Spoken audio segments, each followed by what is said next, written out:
Welcome to the Ben Wood Johnson podcast. You can visit Dr. Johnson's blog at benwoodpost.com. Dr. Johnson's works can be found at drbenwoodjohnson.com. You can also support Dr. Johnson on Patreon, the link to which is in the description.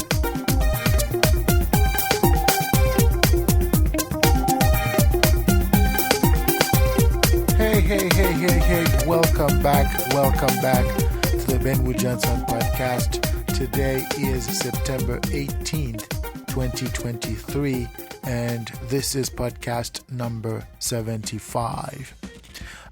It is always a pleasure to be with you, to talk about philosophy, to talk about life.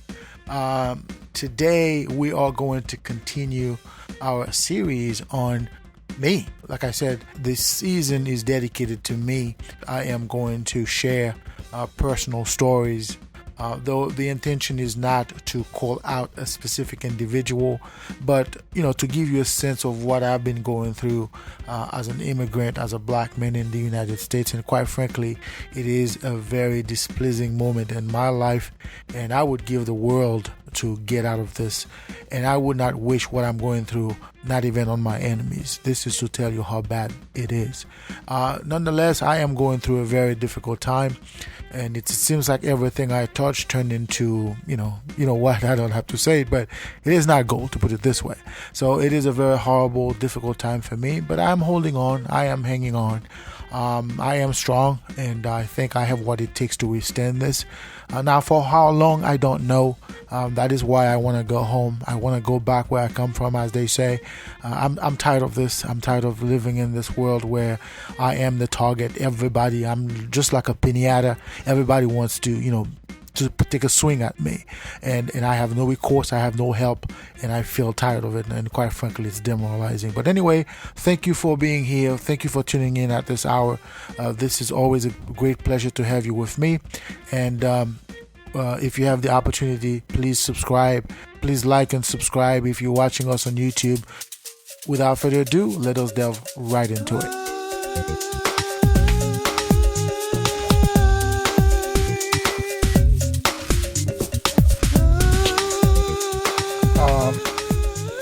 I usually don't like to talk about myself. And the reason being is that I don't find it necessary to talk about me. I am not a mysterious person. Anything that can be seen about me can be seen about me. In other words, I'm not a hidden person, though I am a personal person. You would allow me this cacophony of this redundancy, but I am an open book. And what that means is that I am who I am. I am authentic. I'm genuine. I am sincere. I am compassionate. I'm also passionate, by the way. I am also righteous. And let me emphasize on this word, righteous. You see, I come from a family of righteous individuals. I grew up seeing my mother be as righteous as can be. Many people in my family are religious. They're Christians. And my mother, my grandmother, my grandfather, they follow the rules. They follow the books, the Bible in this case. And they always try to be righteous in what they do. They inculcated that in me. Ever since I was old enough to remember, I was taught to pray. In fact, I don't remember a time in my life where I went to bed without praying, without asking for forgiveness for my sins and asking for humility, patience, and tolerance. So that's where I grew up. I grew up in an environment of loving care, though my father was a different person in this regard. But my father did not last long enough in my life to have an impact on my personality or my persona, right? My mother, I was raised by women. I was in a family where I was the only man, the only male, if you will. And I learned at a young age to care because I grew up with people who cared.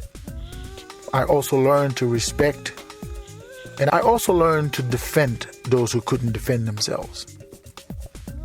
Even though my grandmother was the head of the household, she was as tough as they came. And my mother was also a tough cookie. So my family were hard defendant of righteousness. That being said, I also remember when my mother told me that the world was different from the world that I had been taught in the books, in school, or in other places, especially in church. And my mother wanted me to understand something in particular. She wanted me to understand that I was someone who would be despised. I remember my mother used to call me a hate magnet. She would call me innocent drogué. It's a Creole term for, you are gonna be hated, but because you are innocent, there's not much they can do to you. And I remember discussing a few times with my mother, even arguing with my mother, disagreeing with her. No, I'm not a hate magnet, I said. She was like, no, you are a hate magnet. I said, why am I a hate magnet? I don't have any enemies. I have friends. I have many, many friends. And in the neighborhood where I grew up, almost everybody knew who I was. And I wouldn't say that I was famous growing up, but I was popular. I knew everybody and everybody knew me. My mother was like, no, that's not what I mean. What I mean is that there's something about you that people are not going to like. And as you grow older, it will become obvious that you have much more haters or many more enemies than you think. Now, this dawned on me for a long time, and I grew up denying that reality to the extent that every time somebody acted in a way that suggested that they didn't like me, I tried to justify the reason that they might not like me until I ran out of reasons. And then I realized that, people just didn't like me for being me. Now, who am I? I just told you. I am as open as can be. I'm honest. I speak my mind. I fight for justice. I despise injustice. I always defend those who need help. And in school, I was always seen. I wouldn't say that I was the brightest students in my class, but I was certainly not among those who are the dumbest, right? So I was always there. And there's something about my personality, some would say, that makes me shine wherever I go. And I like being seen. I like being heard. I like being a part of the conversation. I like discussing, debating. I like doing those things. And I was also a natural leader. So I like to lead. I like to take initiatives. I like to sort of be the guy in front. I like to be the guy who sort of figure things out. So over the years, I realized that these were reasons why people didn't like my guts. And some people didn't hide it. They really hated my guts. Some people made it clear to me. Others hated. And over time, I realized that, in fact, my mom was right. I am a hate magnet. Now, of course, one of the reasons I would leave home to immigrate in the United States is precisely because of that. At some point in my career, I became so successful as a police officer that within a very short period of time, I rose through the ranks.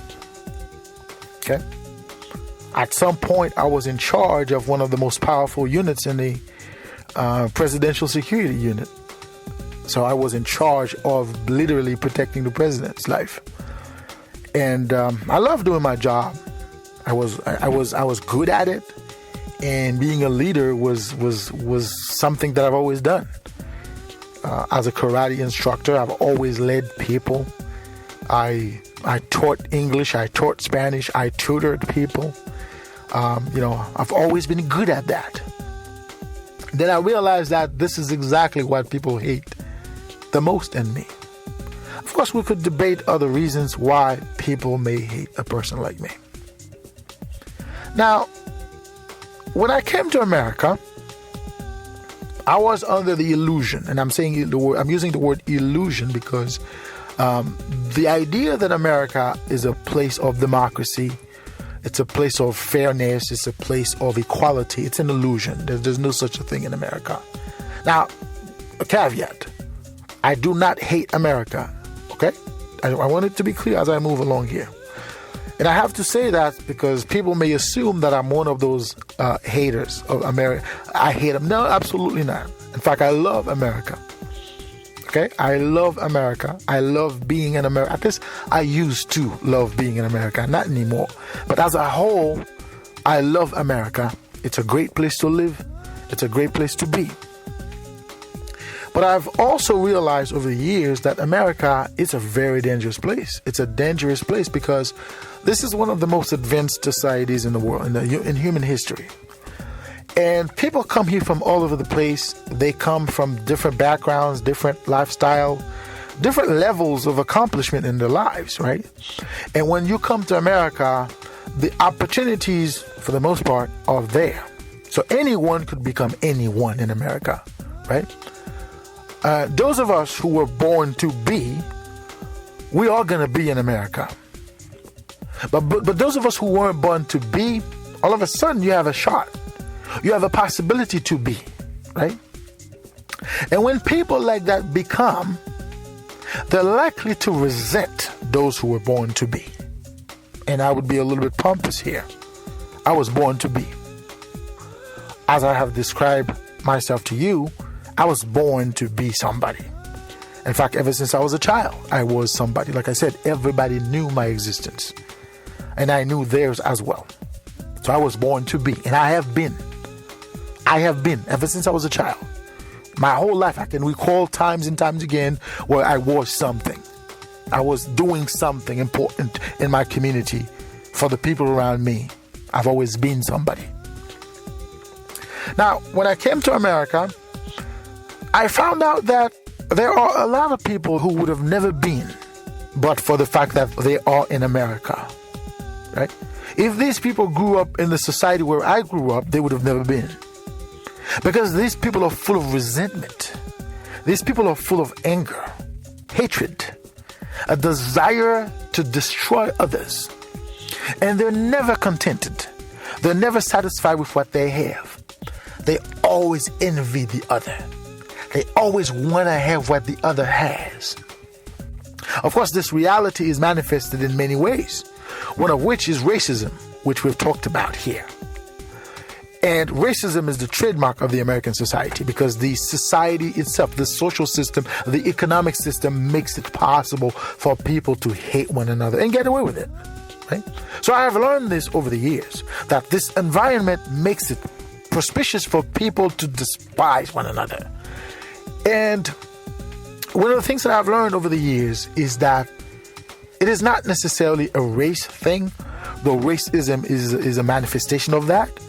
But people hate each other, one another, no matter where they are. So America is a country where hatred festers, right? Hatred and resentment everything that is not good for a society to live in harmony and peace exists. And I've seen this reality growing up in a country where that's what it was. And when my life was threatened at home, I had to leave to come to America. So in the beginning, I was, maybe America is a good place, And then I realized that America is even worse than home. The difference with America and other places is that, you see that people sometimes they get away with their hatred, especially if they are in a position of power, right? So when people are in a position of power and they hate you, and they're going to do everything in their power to manifest or to sort of materialize that hatred towards you. And they're going to do it in such a way that there's not going to be anything you can do about it. And anyone else who is in their orbit, who may not hate you, may or may not hate you, they're not going to intervene. They're not going to say to that person, don't do that to that individual. People are going to sit back and let whatever's happening to this innocent person happens. And I've seen that all too often. And Americans do not have the guts to stand for what's right. Most Americans do not have the guts to do that. And the people who are in this level of I would say, moral, if not spiritual decay, where all they can do is hate, then they get away with their hatred because nobody's going to call them out on it. So I don't take pleasure, or I don't take sides, because I can see these people represent the core of America. It's a country driven, modeled by hate. And the level of hatred that characterizes the American society is getting to a point where it's only going to get worse, and it is going to be to the demise of the country itself. It is sad because America is a great country, regardless of what you think of it. But America has always been, in the history of the world, it's one of the best places to be. Like being in America, it's a very different experience. It's something unique. Okay? So over the years, America has transformed the level of anger, the level of hatred, the level of antipathy that I see in America. It's only makes sense if you live in a society in decay. But that's besides the point of what I'm trying to talk about today. What I'm trying to talk about today is this idea that hate undermines the core of humanity. Okay? It undermines us as individuals and as collectives. What I have seen, and this is a personal understanding of this, I am a hate magnet here in America as well. Almost for the same reasons I was a hate magnet back home. And what is the reason they hate me the most in America? Like I said, for the same reason they hated me the most back home. Back home, they hated me because I was outspoken. They hated me because I was for justice, for equality. I was righteous. I wanted to be, at least I aspired to be a righteous person. I wanted to achieve. I wanted to do something with my life. I wanted to be among the best in whatever I do. And I was the best in what I did. So that's the reason they hated me back home. And it got to a point where their hatred for me could not be consoled other than by taking away my life. And I had to escape several attempts against my life. At a young age, I left home because I could no longer leave home. The people at home hated me so much that I didn't trust them anymore. I didn't trust anyone back home. So I came to America, and little by little, I realized that America is the same, if not worse. Because you see, back home, there are options. You can fight back. And when somebody does you wrong, you can fight back. You can get this person. Not only you can get this person to stop, and if you cannot, you can get back at this person as much as they got to you. Here in America, it's different. In America, depending on who targeted you, you can do nothing but to sit back and let them shove whatever it is that they're shoving in you, whether your throat or whether somewhere else. Because the way the society is designed, when the person is in a position of power, that person can use that leverage to destroy you right before your eyes. And there's no recourse. Justice? No, there's no such thing in America. The American justice system is rigged. Okay? It is for those who can afford it and those who know those who are within that system. It is not for average Joe like you and I. Okay? Because there are certain things that they do to you, you go to the court, you're wasting your time. And you're going to lose on top of that. Because the system is not designed for justice. So there's no such a thing as justice in America. So I've learned this. The police corrupt as much as they are. So who do you call for help in America? The media? Well, there was a time the media was a way out. You could call the media, put your story out in the media, and the next thing you know, you would galvanize some compassion, and the people that are trying to hurt you could backtrack a little bit, but not anymore. Not anymore. So this left this country in a place where there are no recourse. So you have to understand why America is becoming much more violent, where violence is becoming the norm in this country. Because the system in itself doesn't work anymore. The society on its own doesn't work anymore. There are no mechanism to heal the wrong that members of society do to one another. So sometimes violence becomes the only way out. Violence becomes the only way out, the only answer. So you have to fight that desire to use violence against those who use violence against you. Because the society itself is designed for that. So that is why it is destroying humanity on its face. So what I've seen is that here in America, people hate me for the same reason they hated me back home. Of course, for a while, I had to sit back and question myself. Am I the wrong? Who's wrong? Am I wrong? Am I the problem? Am I the problem? And for a while, I sort of believed that I was somehow responsible for this. Maybe it's my fault. Maybe I'm too ambitious. Maybe I'm too outspoken.